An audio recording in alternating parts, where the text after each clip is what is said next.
기도하겠습니다.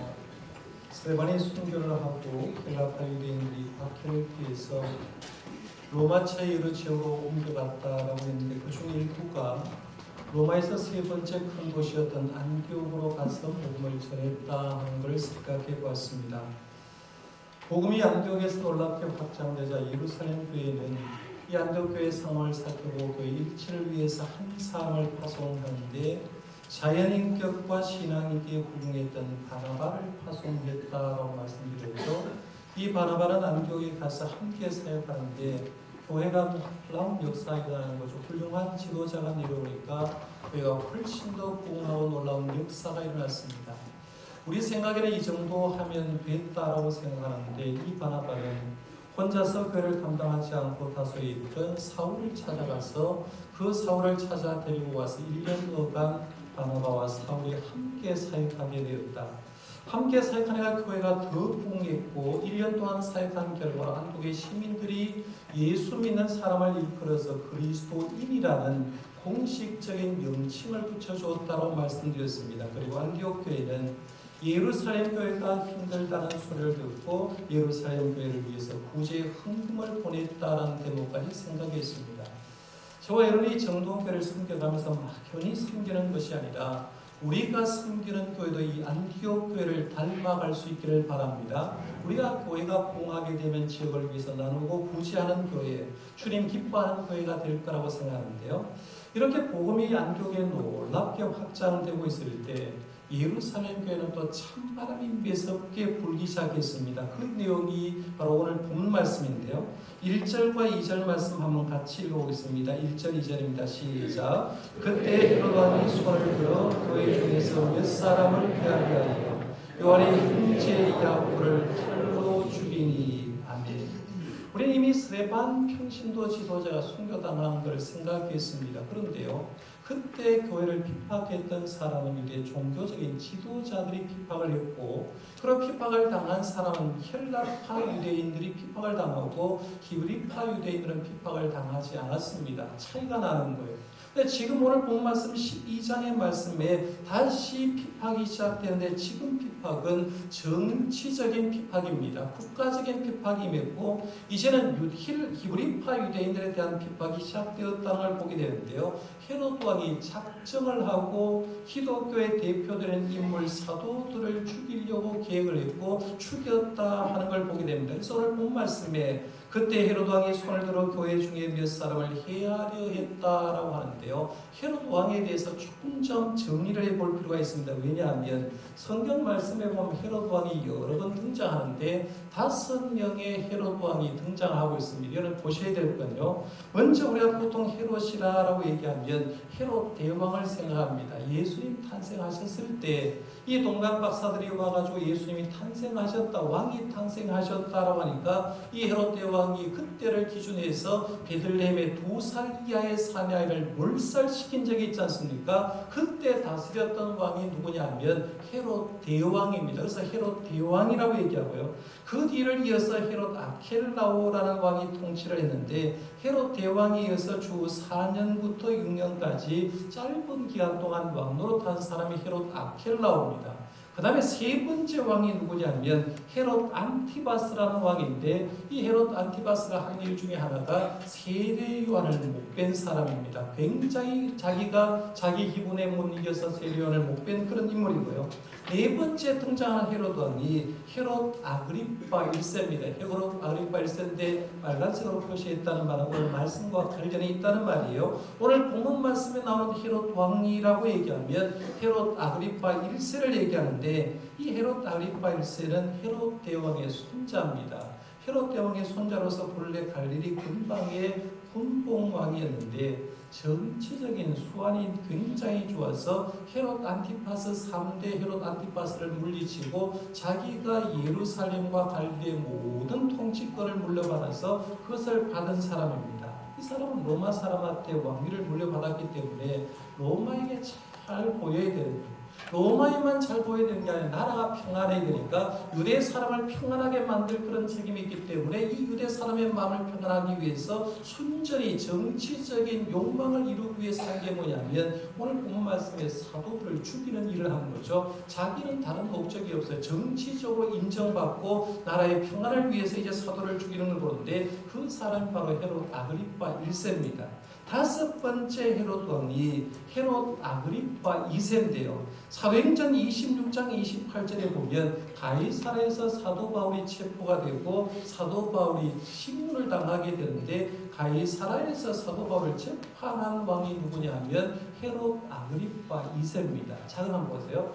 헤롯 대왕 때 헤롯 아그리파 2세까지 5명의 헤롯 왕 등장하는데 5명은 다 어떤 인물이냐면 예수님 싫어한 인물이죠. 기독교를 박해한 인물입니다. 그러니까 우리가 성경 속에 헤롯이라고 얘기하는 이 헤롯은 기독교를 굉장히 힘들게 한 인물이구나. 헤롯이라는 말만으로도 섬찟한 인물인데 그 사람이 지금 일을 하기 시작하는데 다시 말씀 보세요. 1절 2절에 보면 그때 헤롯 왕이 손을 들어 교회 중에서 몇 사람을 헤아리 하여 요한의 형제 야고보를 칼로 죽였다라고 얘기를 합니다. 우리 이 말씀을 쭉 읽어보면 그냥 걸리는 대로 읽으면 아무 의미가 없어요. 그런데요, 내가 하나님의 사람입니다. 한번 생각해봐요. 오늘 교회로 왔는데 담임 목사가 죽었어요. 왕에게서 순교를 당했어요. 다음 주에 오니까 또 하나님의 사람을 순교를 시킨다고 보세요. 그러면 우리 일이라고 생각하고 보면 이건 보통 문제가 아닌 거예요. 그러면 이 말씀을 가만히 보면 우리 속에 뭔가가 꿈틀꿈틀할 겁니다. 그리고 자기도 모르는 사이에 하나님께 이런 질문을 던질 겁니다. 하나님, 왜 하나님 예루살렘 교회가 이렇게 부흥하고 은혜스러운데 왜 예루살렘 교회를 박해합니까? 오늘 본문 말씀에 나오는 야고보 사도가 무슨 죄가 있기 때문에 왜 하나님은 야고보 사도가 칼에 순교를 당할 때 하나님 왜 침묵하고 계십니까? 하나님 도대체 어디 계십니까? 라고 물을 겁니다. 도대체 왜 그러냐는 거예요. 우리 교회에서 이제 독서대회를 하고 있는데 추천 도서 가운데 엔도 슈샤코가 쓴 침묵이란 책을 지금 보고 계시는 분도 있고 읽은 분도 있을 겁니다. 이 침묵이란 책에 이제 가지고 영화를 만들었는데요. 1514년에 일본에 이제 기독교가 전파가 되거든요. 나가사키 지방에 1500년대 벌써 기독교 인구가 20만 명, 30만 명이 됩니다. 엄청난 인구가 생기는 거예요. 엄청난 기독교 인구가 하니까 일본에서 뭘 하느냐 하면 거기에 있는 선교사들, 들어왔던 선교사들을 다 순교를 시키는 거예요. 선교사만 순교를 시키는 게 아니라 일반 성도들도 이런 방법 저런 방법을 통해서 예수 믿는 사람은 씨를 말려버린 거예요. 이 씨를 말려버리니까 이 엔도 슈사코가 침묵이라는 책을 쓰면서 계속해서 반문한 게 뭐냐면 하나님 도대체 어디 계시냐? 왜 주의 종이 순교를 당할 때 왜 하나님 침묵하십니까? 왜 하나님의 백성이 죽어가는데 저렇게 고통당하는데 왜 하나님 침묵하십니까? 라고 말하면서 끊임없이 묻는 질문이 하나님 왜 침묵하십니까? 침묵을 얘기하는 거예요. 우리가 하나님의 일을 보면서 도대체 왜 하나님은 침묵하셨을까 생각하는데요. 왜 하나님은 야고보 사도가 순교당할 때 침묵했을까? 그런데 또 말씀을 보면 베드로 사도도 순교 직전에 있었는데 왜 베드로 사도는 순교시키지 않고 이 베드로 사도는 기적적으로 구출해내는가? 도대체 그 이유가 뭐냐는 거예요. 하나님이 능력 없는 것도 아닌데 도대체 왜 그러냐 이런 질문을 던져볼 수 있다는 거예요. 사실 우리들은 대부분 생각이 있다고 생각하고 살잖아요. 나는 바른 판단력 가지고 산다고 생각합니다. 그래서 사람들 물어보면 나는 좀 생각이 깊은 사람이야. 내 판단력은 거의 정확해라고 얘기를 합니다. 그렇게 생각하는데 대부분 자기 깊은 생각이나 판단력은 자기 중심적으로 할 때가 많습니다. 예를 들면 이런 거예요. 이런 날씨가 좋은 날씨가 좋습니까? 비가 오는 날씨가 좋습니까? 대체적으로 물으면요. 요즘처럼 가을 날씨 참 좋은 날씨, 맑은 날씨가 좋은 날씨라고 생각하죠. 근데 오늘 교회 오는데 만약에 장대비가 내렸다고 하면 교회 안 올 사람 많죠. 날씨가 굳어서 못 가겠다. 오늘 날씨는 굉장히 안 좋다고 얘기합니다. 우리 일반적으로 날씨가 좋으면 맑으면 좋다. 날씨가 비가 오면 안 좋다라고 얘기합니다. 바다가 잔잔한 게 좋다고 생각하죠. 바다에 폭풍우가 일어나면 좋지 않다고 생각합니다. 살아있는 것은 좋다고 생각하지만 죽는 것은 생각만 해도 끔찍하다고 생각합니다. 건강한 것이 좋지 아픈 것은 좋지 않다고 얘기합니다. 오래 사는 것이 좋지 단명하는 것은 좋지 않다라고 생각합니다. 그렇게 살고 있는 겁니다. 그런데 과연 그럴까 하는 거예요. 잘 한번 생각해 봐요. 제가 한번 예를 들어볼게요. 원래 1월 1일부터 오늘 10월 22일입니다. 원래 우리가 생각할 때 맑은 날씨가 좋다라고 생각하고 있기 때문에 하나님이 우리에게 특별한 은혜를 줘서 그러면 좋다, 올 한 해 맑은 날씨 한번 살아보라는 거예요. 1월달부터 10월달까지 맑은 날씨를 계속해서 준다고 한번 생각해봐요. 올해뿐만 아니라 한 50년 정도 대한민국에 특별한 은혜를 베풀어주지 50년 정도 너희 맑은 날씨를 한번 살아봐라 라고 하면 50년 뒤에 대한민국은 살 수 있을까요? 없을까요? 살 수가 없는 거죠. 50년 뒤에 대한민국은 사막이 되어서 이 땅에 살 사람은 한 사람도 없다는 거예요. 그런데 우리는 이렇게 생각하죠. 좋은 날씨는 좋다. 비가 오면 안 좋다고 생각합니다. 사람들도 마찬가지입니다. 이 땅에 오래 살면 좋고 죽는 것은 안 좋다고 하는 거 어떤 짓을 해도 하나님이 살려준다고 한번 생각해 보세요. 그러면 우리가 이 땅에 살 때 어떤 짓을 해도 하나님 살려주면 이 세상이 악할까요? 선할까요? 이 세상은 악으로 차 있을 겁니다. 그러면 그 세상이 좋냐? 전혀 그렇지 않다는 거예요. 제가 극단적인 예를 들었지만 한번 가만히 생각해 봐요. 이렇게 생각해서 비가 올 때나 비가 오지 않을 때 맑은 날씨도 그러면 다 하나님께서 이유가 있다는 거죠. 비를 내려줄 때는 이유가 있고 바다에 풍랑이 일 때는 이유가 있다는 거예요. 그게 뭐냐면 전부 다 가보니까 우리 하나님의 사람이 살도록 만들기 위해서 때로는 날씨가 좋게도 하고 때로는 비를 내려서 농작물과 모든 것이 살도록 해주고 바다도 한번 뒤엎어서 바다의 영양분이 뒤엎어지는 거죠. 하나님이 그렇게 보면 그 속에 뭐가 있냐면 그렇구나.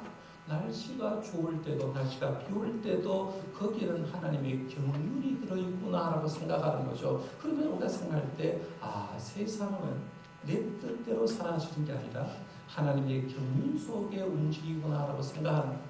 하나님의 경륜을 정의를 하면 이렇게 정의할 수 있어요. 오늘 설교 본문이 하나님의 경륜이라는 말이 나오는데요. 하나님의 경륜이란 인간을 향한 하나님의 계획과 목적 그리고 이를 이루기 위한 방법과 모든 과정을 일컫는 말을 하나님의 경륜이라는 거죠. 하나님을 향한 우리를 향한 하나님의 목적이 있는데 그것을 이루기 위해서 이런 방법 저런 방법으로 통해서 나를 하나님의 사람으로 만들어가는 것 이걸 하나님의 경륜이라고 보는 거예요. 그러면 잘 보시면 내게도 좋은 일도 있었고 슬픈 일도 있었죠. 여러분 오늘 교회에 나왔는데 여러분의 생각대로 10대부터 시작해서 지금까지 잘 되었다고 하면 교회에 나올 사람 몇 사람 되겠습니까? 그런데 때로는 하나님의 경륜에서 아프기도 하고 힘들기도 하고 시험 들기도 하고 눈물 흘리기도 하고 그런 과정을 통해서 하나님을 찾고 하나님 앞에 나온 사람이 있을 거예요. 가정적으로도 마찬가지고 교회적으로도 마찬가지죠. 국가적으로도 마찬가지죠. 가만히 듣다 보면 내 개인도 가정도 교회도 국가도 주님께서 주님의 경륜 속에 주님의 손 안에서 움직이고 있다는 걸 고백할 수 있기를 바랍니다. 그러면 오늘 본문을 이렇게 보셔야 되죠. 야고보가 헤롯에서 순례를 당했다. 거기에는 야고보가 무엇가 잘못해서가 아니라 하나님의 경륜이 들어가 있구나라고 볼 수가 있어야 됩니다. 그러면 조금 더 구체적으로 야고보 사도를 한번 생각해 보겠습니다. 그런데 야고보 사도는 어떤 인물인가? 오늘 본 말씀의 2절에 요한의 형제 야고보라고 하는데요. 예수님의 제자는 몇 명입니까? 12명이죠.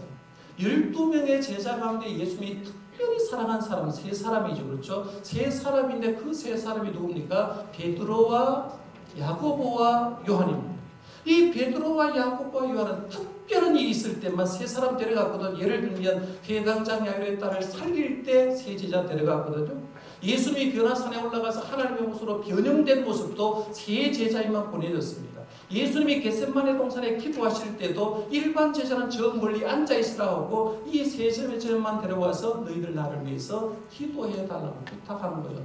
특별한 사랑을 입었던 사람이 바로 이 3제자입니다. 그러면 오늘 본문 말씀에 요한의 형제 야고보도 예수님의 사랑을 입었는데 왜 첫 번째 순교자가 되었을까라고 생각해 볼 필요가 있습니다. 잘 생각해 보면 예수님이 이제 십자가를 지기 위해서 예루살렘을 올라가십니다. 올라갈 때 야고보와 요한의 어머니가 요즘 말로 하면 치맛바람을 일으켜요. 치맛바람을 일어서 이 살로메가 예수님께 이런 부탁합니다. 나의 이 두 아들을 주의 나라에서 하나는 주의 우편에 하나는 주의 좌편에 앉게 해달라라고 얘기를 합니다. 이건 여러분이 아는 내용입니다. 예수님이 이 말을 듣고 이렇게 대답합니다. 너희는 너희가 구하는 것을 알지 못하는도다. 내가 마시려는 잔을 너희가 마실 수 있느냐? 이렇게 묻습니다. 그러니까 이 말을 들었던 야고보와 요한이 이런 말을 합니다. 할 수 있습니다. 예수님이 마시려는 잔 우리도 마실 수 있습니다. 라고 얘기를 하는 거예요. 그런데 예수님 그 말을 듣고 또 이런 얘기합니다.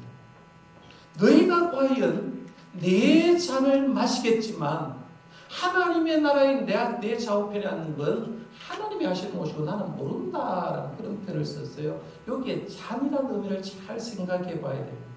예수님이 마시려는 잔은 십자가를 얘기합니다. 십자가를 지시겠다는 얘기예요. 그런데 야고보와 요한에게 이런 말을 했죠. 너희가 과연 내 잔을 마시려니와 했죠. 너희들도 내 잔을 마신다는 거예요. 야고보와 요한 중에 누군지 모르지만 내 잔을 마시는데 이 잔은 포도주 잔을 얘기하는 게 아니라 내가 너희를 위해서 순교했듯이 너희 중에 순교자가 나올 것을 얘기하는 거예요. 내 잔을 마시겠다는 거예요. 내 잔을 마시겠는데 그 얘기를 하는 겁니다. 그 예언의 말씀이 어디에 이루어지느냐? 오늘 본 말씀에 그대로 이루어지는 거죠. 야고보와 요한인데 한 명은 순교자가 첫 번째 되고 요한은 제일 마지막까지 살아서 산 순교를 한 사람이 되는데요. 이렇게 그 예언의 말씀이 이루어지는 거 보면 여기에 하나님의 교훈이 있구나, 무슨 뜻이 있구나 생각합니다. 제가 지난 주일에 그 설교를 하면서 안디옥 교회 부흥이 일어났을 때 예루살렘 사도들이 잘못한 게 하나가 있다라고 말씀드렸죠. 뭐냐면 자기들이 가야 되는데 자기들은 아직도 이방적이 안 가려고 하는 거죠. 그러니까 평시도였던 바나바를 안디옥에 보낸 건 사도들의 결정적인 실수였다고 하는데 그 결정적인 실수를 하니까 하나님 누구를 치냐 하면 예루살렘에 있던 사도들을 치기 시작해버린 거죠. 오늘 말씀에 야고보를 칼로 죽여버립니다. 그러면서 느낀 게 뭐냐면 이제는 예루살렘도 히브리파 유대인들 사도들도 안전한 지역이 아니구나. 그러면 사도들이 이 말을 듣고 뭘 게 있습니까? 우리도 예루살렘을 떠나야 되겠구나. 예루살렘을 떠나서 복음 전해야 되겠다 생각하고 예루살렘을 성경에는 기록해 놓고 있지만 이 사건을 기점으로 12사도들도 복음 들고 뿔뿔이 흩어졌다고 생각하는 거예요. 그러니까 여러분 12제자라는 책에 보면 사도 요한을 위한 모든 제자들은 각기 로마치아의 지역에 가서 복음 전하다가 순교함으로 인생이 맞춰지는 걸 봅니다. 이렇게 순교하는 거예요. 그런데요, 순교했다고 해서 우리 생각에 공고하다고 생각하는데 항상 그렇지 않습니다. 교회는 순교자의 피에 의해서 만들어지는 거거든요. 근데 성경 말씀을 잘 보면 이 땅의 교회만 순교자의 피에 만들어지는 게 아니라 하나님께서 요한계시록 마지막 장에 보면 새 예루살렘을 건축하고 예루살렘의 성을 건축하는데 그 성곽의 기초에 누가 있느냐 하면 순교했던 12명의 사도가 기초성이 되어 있다고 얘기합니다. 요한계시록 21장 14절에 보면 이렇게 말합니다. 그 성의 성곽에 12기초석이 있고 그 위에는 어린 양의 12사도의 12이름이 있더라라고 합니다. 이 땅에 복음 위에서 복음 전하다가 순교당한 사람의 죽음을 제사님은 헛되이 하지 않고 이 땅에 교회가 세워지고 주님 앞에서 천국에도 예루살렘의 성을 만들 때 12기초석이 제자들이 되도록 해주셨다는 거예요. 그렇게 생각하면 오늘 본 말씀에 야고보는 허탈한 죽음이 아니라 주님 안에서 큰 순교자로서 주님 영광에서 산 인물이라는 거예요. 그러면 이걸 통해서 여기에 하나님의 놀라운 경륜이 있구나라고 생각하는 거죠. 그러면 여러분 자신도 보세요. 여러분 살면서 좋은 일도 있었지만 힘든 일도 있었을 거예요. 개인적으로 고민스러운 일, 몸이 아픈 일도, 가정적으로 병든 일도, 남편과 아내가 때로는 속썩인 일도, 어떤 경제적인 문제가 있었을 때 가만히 생각해보면 지나오니까 거기에 뭐가 있냐면 하나님이 나를 인도하셨구나. 하나님이 우리 가정을 인도하고 계시구나. 하나님이 우리 교회를 인도하시구나 생각하면서 거기에 하나님의 경륜이 있었음을 발견할 수 있기를 바랍니다. 그럼 우리들도 고백할 수 있는 거죠. 내가 지금 살아가는 것 하나님의 경륜 속에 살다. 그러면 우리 이 땅에 좀 생명을 연장시켜주면 우리 일이 있습니까? 하나님 왜 날 연장시켜주는가? 이유는 두 가지입니다. 주님 좀 닮아가고 성화를 위해서. 또 하나는 우리가 이 땅을 살아가면서 주님 사명 감당하기 위해서 이 땅의 생명을 연장시켜 주는 거죠. 그러면 내가 성화를 위해서 사명을 감당하기 위해서 이 땅의 생명을 연장시켜 주면 이 일을 위해서 하는 것도 하나님의 경륜이구나 생각하고 이 일을 할 수 있어야 된다는 거예요. 자, 그러면 야고보를 생각하는 데 초점을 오늘 본문 전체의 중심인 베드로로 좀 옮겨보겠습니다. 오늘 말씀에 보면 이제 요한의 형제 야고보를 칼로 죽였더니만 유대인들이 굉장히 좋아하니까 헤롯 왕이 또 손을 들어서 누구를 죽이려 하느냐면 베드로도 잡아들였습니다. 죽이려고 잡아들인 거예요. 그냥 이번엔 잡아들인 게 아니라 6월절 기간이 지나면 죽이겠다는 거예요. 6월절 기간은 죽이려고 잡아줬는데 예수님도 언제 돌아가셨습니까? 6월절기에 돌아가셨거든요. 6월절 전에 예수님 돌아가셨는데 이 베드로도 6월절 절기를 이용해서 절기가 끝나면 죽이려고 잡아들였습니다. 헤롯은 베드로를 잡아들고 철통같이 죽였습니다. 왜냐하면 베드로는 보통 인물이 아니거든요. 이미 사내들의 공에서 2번이나 감옥에 갇혔는데 하나님의 은혜 가운데 2번이나 추록된 적이 있습니다. 이걸 헤롯 왕은 알고 있는 거예요. 이 사람은 보통 사람 아니다. 이 사람은 하나님께서 2번이나 풀어준 인물이라고 알고 있기 때문에 4명씩 4조로, 그러니까 한 사람을 지키기 위해서 16명의 사람을 동원해서 철통같이 지키는데 오늘 말씀해 보면 잘 때도요, 양쪽 손에 수갑을 채고 옆에 철통에서 2 사람과 함께 자고 앞뒤로 지키고 있는 거, 그 얘기를 하고 있는 거예요. 철통 같은 방위를 하고 있다는 거예요. 교회 입장에서 보면 절체절명의 위기입니다. 왜냐하면 벌써 야고보 사도가 죽었습니다. 수장이었던 베드로 사도도 6월절만 지나고 나면 죽게 됩니다. 절체절명의 위기가 있는 거예요. 여러분, 교회가 아무리 좋아도요, 지도자가 없으면 그 교회는 끝나버리는 거예요. 지도자의 자리는 굉장히 중요한 자리인 거예요. 그런데 지금 지도자였던 베드로를 토벌시켰는데 이런 절체절명의 위기를 맞았을 때 예루살렘 교회가 뭐 하는지 한번 보셔야 됩니다. 오늘 말씀 5절입니다. 어쩌면 12장 말씀의 핵심적인 구절 한 구절을 얘기하면 5절 말씀이라고 할 수 있는데요. 5절 말씀 같이 한번 읽어봅니다. 시작. 이에 베드로는 옥에 갇혔고 교회는 그를 위하여 간절히 하나님께 기도하다. 한 번 더 읽어봅니다. 이에 베드로는 옥에 갇혔고 교회는 그를 위하여 간절히 하나님께 기도하더라. 12장의 1절 말씀입니다. 잘 보세요. 이에 베드로는 옥에 갇혔고 해서 문제입니다. 현재 상태를 얘기하죠. 교회는 그를 위하여 간절히 하나님께 기도하더라라는 말은 해결 방안입니다. 자, 뭐야? 여러분 교회 예를 들면 제가 감옥에 갇혔어요. 갇힐 일도 없겠지만 여러분이 교회 중직자예요. 제가 감옥에 갇혀 있다고 하면 어떻게 풀어내는 방법이 있겠습니까? 여러 방법이 있을 겁니다. 인맥 동원하는 방법이 있어요. 옛날에 병원 갈 때 이런 말 썼잖아요. 병원에서 가서 빨리 진단받고 빨리 침대에 누우려고 하면 병원의 청소부라도 알고 있는 게 중요하다. 인맥이 굉장히 중요하다. 우리 교회도 사실은 병원에 지금은 그렇게 할 수가 없습니다만 병원에 아는 권사님이 있었기 때문에 혜택 본 분들 굉장히 많을 거예요. 인맥을 동원하면 만약에 헤롯과 인맥이 동원한 사람 딱 가서 이 사람 좀 풀어달라고 하는 방법이 있겠죠. 그 다음에는 예루살렘 교회 헌금하는 방법이 있습니다. 돈 공세하는 거죠. 엄청난 돈을 가지고 와서 헤롯에 가가지고 이 돈 줄 테니까 당신 좀 풀어달라고 하면 헤롯이 딴 생각하지 않겠습니까? 어차피 돈 벌 목적인데 그렇게 할 수도 있고, 그 다음에 이때쯤 되는 교인들이 몇만 명 정도 되었거든요. 감옥에 가서 시위를 하는 거죠. 요즘 말로 하면 베드로 석방하라, 석방하라, 석방하라.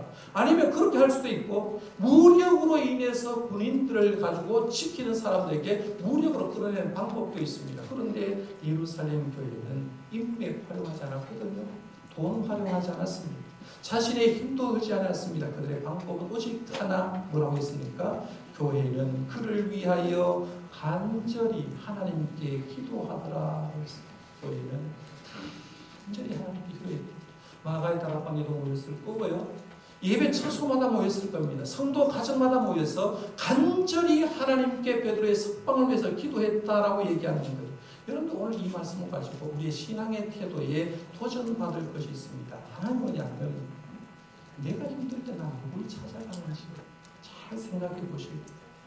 내가 힘들 때 지금 누구를 의지하고 있는지를 보셔야 됩니다. 가정에 힘든 문제가 닥칠 때 그 문제를 어디에 가서 해결하려고 하는가 하는 거예요.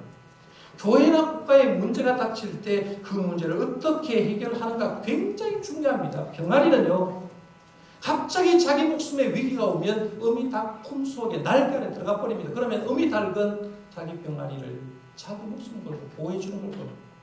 오늘 우리는 어떤가? 위기를 만났을 때 누구에게 피하고 있는가를 보셔야 된다. 제가 시편 말씀을 세마디로 하다 보니까요. 오늘 본문 말씀과 딱 떨어지는 본문 말씀을 찾았어요. 시편 91편 9절에서 11절에 보니까 오늘 본문의 상황을 설명하는 어쩌면 예언적인 말씀인 것처럼 그런 말씀을 찾았는데요. 이렇게 말했습니다. 내가 말하길 여호와는 나의 피난처시라 하고 지존자를 너의 거처로 삼았으므로 화가 내게 미치지 못하며 장이 내 장막에 가까이 오지 못하리니 그가 너를 위하여 그의 천사들을 명령하사 내 모든 길에서 너를 지키게 하심이라 라는 말이 있습니다. 우리가 힘들 때 지존자인 이 세상에 가장 높으신 주님 앞에 주님을 피난처로 삼고 주님께 피하게 되면 오늘 말씀해 보니까 하나님께서 너를 위하여 그의 천사들을 명령하사 내 모든 길에서 너를 지키게 한다. 오늘 말씀은 가만히 보니까 이렇지 않습니까? 예루살렘 교인들이 베드로가 잡혔을 때 교회는 그를 위해서 간절히 하나님께 부르시니까 하나님이 그 기도 제목 드리고 누굴 보냈어요? 천사를 보내셔서 감옥에 있는 베드로를 석방해내는 시편 말씀이 그대로 응답되는 역사가 일어나는 거예요. 그러면 우리 한번 잘 보세요. 누구한테 피해야 행복하냐? 그것은 이런 말을 했습니다. 너희가 동서남북 어디를 방황하든지 예수 그리스도의 품에 안기우기 전에는 참다운 평안이 없다라고 했습니다. 믿습니까? 우리가 이 세상에 어디를 돌아다녀도요, 예수님의 품에 안기우기 전까지는 참다운 평안이 없다는 거예요. 반대로 말하면 예수님의 품에만 안기면 세상의 요동쳐도 걱정 없다는 거죠. 오늘 말씀에 베드로 내일이면 죽는데도 불구하고 감옥에 묶여가지고 뭐 하고 있습니까? 자고 있었거든. 여름같은 자겠습니까? 그런데 주님의 품 안에 있다고 생각하니까 잠을 잘 수 있었다. 그러면 오늘 우리들도 마찬가지예요. 개인적으로, 가정적으로, 교회적으로, 가족으로 힘들 때 예수님께로 피하시길 바랍니다. 예수님만이 우리의 피난처가 되심을 믿으시길 바랍니다. 그리고 주님께 피해서 살려달라고, 구해달라고, 구출해달라고 기도할 필요가 있는 거예요. 그런데 문제가 하나 있어요. 오늘 한국교회 성도들은 문제가 있어도 예수님께 피한다. 문제가 있어도 주님께 피하지 않고 주님께 기도하지 않는다. 그런 특징이 있습니다. 과거에는 우리 한국교회 전 세계적으로 얘기하면 한국교회 딱 하면 기도 얘기했거든요. 한국교회 기도, 한국교회 새벽 기도 라고 얘기했습니다. 한국교회가 부흥한 이유는 한국교회가 기도했고 한국교회가 새벽 기도했기 때문이라고 얘기하는데 지금은 전 세계로 나가서 한국교회 새벽 기도 얘기 못합니다. 왜? 이제는 성도들이 기도 안 하거든요. 새벽 기도 안 합니다. 왜 안 할까요? 힘들어도 의지할 때가 생겼거든요. 교통사고 나도 제일 먼저 연락하는 곳이 어디입니까? 보험회사죠. 몸이 아파서 병원에 가서 이러면 제일 먼저 연락하는 곳이 어디입니까? 보험회사죠. 내가 죽을 때 죽어도 제일 먼저 연락하는 곳이 어디입니까? 내가 죽었다고 보험회사 연락하죠. 돈 달라는 얘기입니다.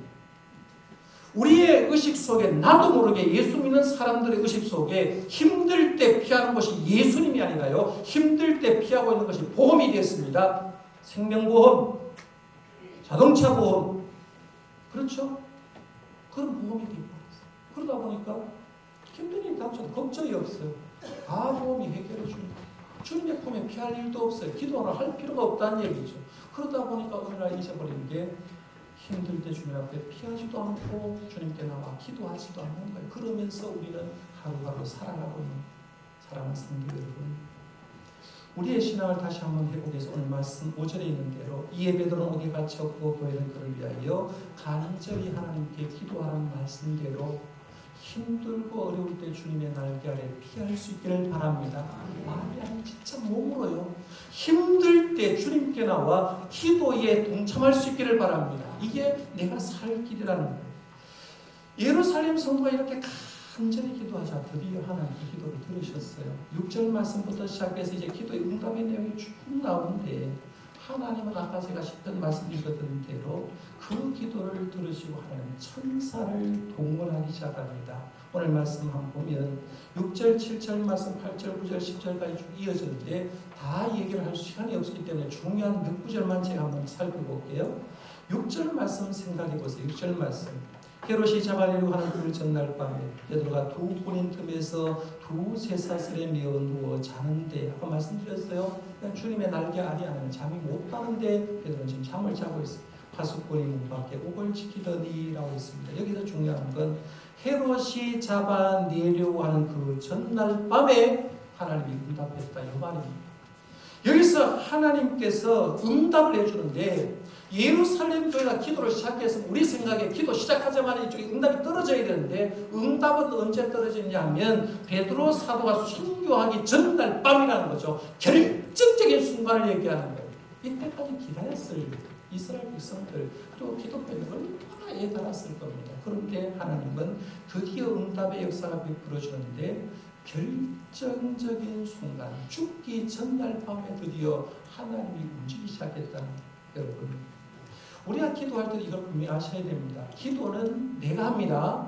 기도는 내가 하지만 응답은 내 뜻대로 되는 게 아니라 하나님의 뜻에 의해서 되는 줄 믿으시길 바랍니다. 하나님은 결정적인 순간에 응답하는 거예요. 그 얘기를 하는 거예요. 그 다음에 오늘 말씀 보세요. 이제 천사가 나타났습니다. 7절 말씀에 호련히 주의 사자가 나타나며 옥중에 광채가 빛나며 예수님도 임하게 되면 빛으로 임하는데 주님의 종인 사자가 천사가 나타났을 때 임했다는 거죠. 광채가 임했다. 또 베드로의 옆구리를 쳐 깨워 이르되 급히 일어나라 하니 쇠사슬이 그의 손에서 벗어지더라 했는데요. 여기서 호련이라는 말이에요. 호련히 주의 사자 천사가 나타났다라고 하는데 이게 호련이란 말을 한글로 말하면 전혀 생각하지 못했던 사이 갑작스러운 일이 날 때 호련이라고 썼어요. 그런데요 원어적인 의미는 이런 의미입니다. 자 이제부터 봐라. 무슨 일이 일어날지 봐라. 그러니까 여기서 호련이란 말은 하나님께서 이제 이 말씀을 통해서 시킬 때 옥문을 지켰는데 이제부터는 봐라는 거예요. 하나님이 어떻게 일하는지 네가 봐라. 기도의 응답이 어떻게 일어나는지 보라는 거예요. 그래서 호련히 주의의 사자가 나타나서 일을 하는데 오늘 말씀은 베드로 구체적인 내용이 쭉 이어서 나오는데 얼마나 드라마틱한지 베드로가 지금 감옥에서 다른 주 제수하고 차고 있잖아. 천사가 왔습니다. 일어나라고 얘기하는 그 순간 베드로의 착고가 풀려져 버렸다라고 얘기합니다. 천사가 또 말합니다. 띠를 띠고 신을 신으라고 하니까 순종했습니다. 천사가 또 얘기합니다. 겉옷을 입고 따라오라라고 얘기합니다. 따라갔습니다. 자기도 모르게 이게 환상인지 진짜인지 모르고 따라가는데 이 보초를 쓰고 있는 사람이 눈을 분명히 뜨고 있잖아요. 그런데 자기가 투명인 지한처럼 보지를 못하는 거예요. 첫째 보초, 두째 보초를 지나는 거예요. 마지막 쇠문에 이르렀을 때, 감옥문 마지막 추락하는 쇠문에 이르렀을 때 오늘 말씀에 보면 10절에 이렇게 말합니다. 이에 첫째와 둘째 파수를 지나 시내로 통한 세 문에 이르니 문이 저절로 열리는지라. 나와서 한 거리를 지나며 천사가 곧 떠나니라 했어요. 여기 보면 베드로가 천사와 함께 세 문에 이르니까 문이 저절로 열렸다. 이걸 보고요. 어떤 사람은 연구를 한 거죠. 문은 사람이 안 열어도 저절로 열리는 거예요. 근데 백화점 가면 문이 어떻게 열립니까? 여러분 가면 센서가 딱 작동돼서 문이 척 열리죠. 성경을 보면서 굉장히 재미난 건 뭐냐면 제가 이 사도행전을 연구하면서 느끼는 게 뭐냐면요. 예민한 사람들은 성경 한 구절을 생각하고 발명을 하기 시작하고요. 성경 한 구절의 의약품을 개발하는 거예요. 우리가 예를 들면 이런 거죠. 요즘 병원에 가서 수술할 때 마취하잖아요. 마취하고 수술합니다. 그런데요. 이 마취제를 개발한 사람이 영국 에딘버러 대학의 심포슨이라는 사람인데 이 사람이 마취제를 어디를 보고 개발하느냐 하면 창세기 2장 21절 22절 말씀 보고 개발하거든요. 하나님이 아담을 만드시고 혼자 있는 게 부족하니까 아담을 깊이 잠들게 하고 아담의 갈빗대를 하나 떼내서 거기에 흙으로 채우고 그 갈빗대를 가지고 하와를 만들었다고 해서 똑같은 성경 보는데 이 심폰시라는 의과대학 의사는 뭘 보느냐 하면 그렇구나. 하나님은 수술할 때 사람을 잠재워 놓고 수술했구나. 그러면 우리도 이걸 개발할 수 있겠다고 생각해서 이 심부스라는 의사가 마취제를 개발해서 우리가 지금도 아프지 않고 맞았다 하고 수술하자. 오늘 본문 말씀에 문이 저절로 열리는지라, 그 말 보지 마세요. 문이 저절로 열리는지라 이 말을 보고 사람은 개발하기 시작하는 거예요. 아, 그렇구나. 문은 저절로 열릴 수 있구나라고 해서 지금 여러분 백화점에 가면 문이 자동문으로 팍팍 열리잖아요. 이 자동문의 개발자가 누구냐면 누구겠어요? 하나님이 개발자죠. 하나님이 베드로 사도가 지나갔을 때 문을 저절로 열어버려요. 이걸 보면요, 성경 말씀과 오늘 현실이 얼마나 재미있게 이어지는지 몰라요. 그래서 참 재미있다고 생각하는데 그거 얘기 다 하려고 끝이 없으니까 이제 넘어갑니다. 하여간요. 이렇게 문을 통과해서 한 거리를 지나자 천사가 사라져 버렸습니다. 그리고 베드로는 그때서야 정신을 딱 차리죠. 그 이후 얘기는 다음 시간에 이제 하기로 하고요. 오늘 이 말씀을 통해서 우리는 두 가지를 분명히 아셔야 됩니다. 하나는 뭐냐면 내 운명, 우리 가정, 우리 교회, 이 나라는 우리 뜻대로 움직이는 것이 아니라 하나님의 경륜 속에 있음을 믿으시길 바랍니다. 내 삶도 힘들어도 어려워도 그 순간도 하나님의 경륜 속에 있기 때문에 그 너머에도 하나님 복을 주시는 줄 믿으시길 바랍니다. 하나님의 경륜 속에 있다는 것. 두 번째는 우리가 살다가 위기가 닥칠 때 누구한테 피하냐는 거예요. 의식하지 않으면 예수 믿는다고 얘기하지만 예수님께 안 피하더라는 거예요. 보험에 피하더라는 얘기입니다. 그러면 우리가 힘들고 어려운 위기 상황이 닥쳤을 때 우리는 주님의 날개 아래 피해야 주님이 그 기도 제목 들으시고 천사를 동원해서 우리를 구원해주는데 우리는 그렇지 못하다는 거죠. 다시 한번 생각합니다. 우리가 위기를 당했을 때 하나님의 날개 아래 피하시길 바랍니다. 주님의 날개 아래 피해서 기도하면 오늘 본문에 있는 온 천사를 보내서 베드로를 구출한 기적이 우리에게도 일어날 줄 믿습니다. 기도하겠습니다.